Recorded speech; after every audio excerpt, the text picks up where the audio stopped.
two people are dead tonight after their vehicle exploded at a border crossing between New York and Canada.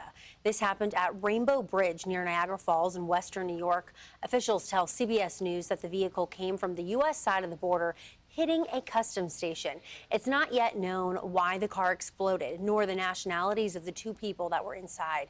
Officials also say they believe this act was intentional, but there are no signs of terrorist involvement.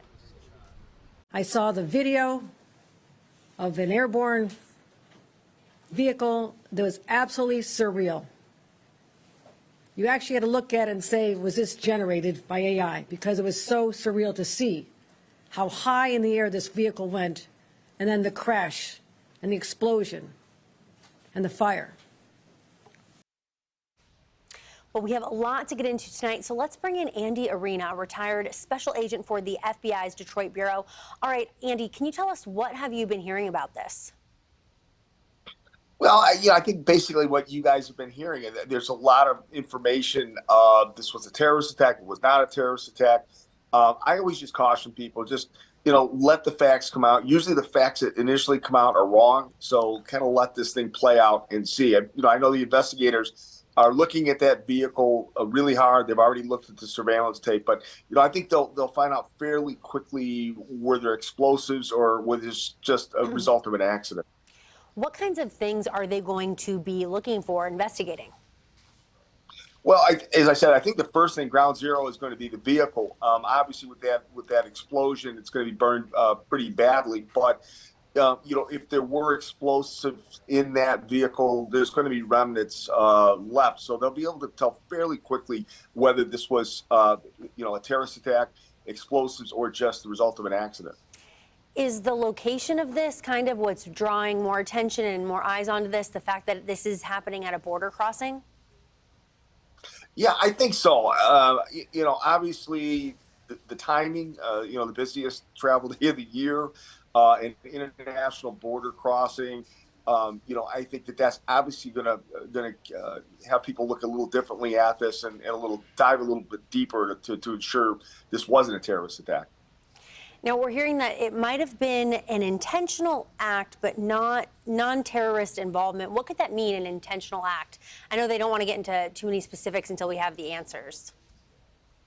Yeah, it could be, like I said, we don't know for sure who was in that vehicle, but it could have been kind of a suicide or somebody upset with the government or somebody upset with a worker, like a workplace violence, somebody, upset with the customs workers. So, who knows? Who knows exactly what this was? But there's, as I said, I think they'll figure this out fairly quickly.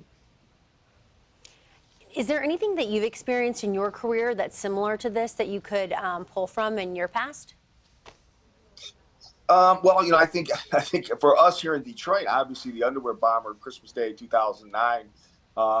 That's something that's still fresh in a lot of our memory. I was the agent in charge of the FBI at that point. So, and really what that was kind of a border crossing, right? That was a international flight coming in. So, I look at what the FBI and law enforcement are doing. They're trying as quickly as possible to determine if it was just a terrorist attack. If not, what was the cause? If it was a terrorist attack, what drove this? Who was it? Are there other potential attacks? But I think they want to certainly kind of check that box as quickly as possible. In kind of the international scope, what's going on with Israel and Hamas, do you think that kind of is making people more quick to jump the gun to want to call something terrorism?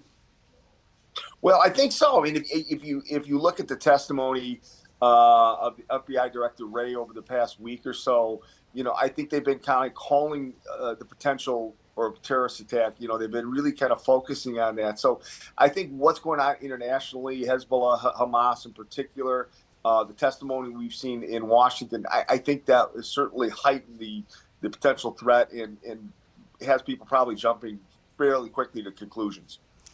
President Biden and Canadian Prime Minister Justin Trudeau say they're closely following these developments. They're taking the incident seriously. Do you think that could be an indication that maybe there's something larger at play?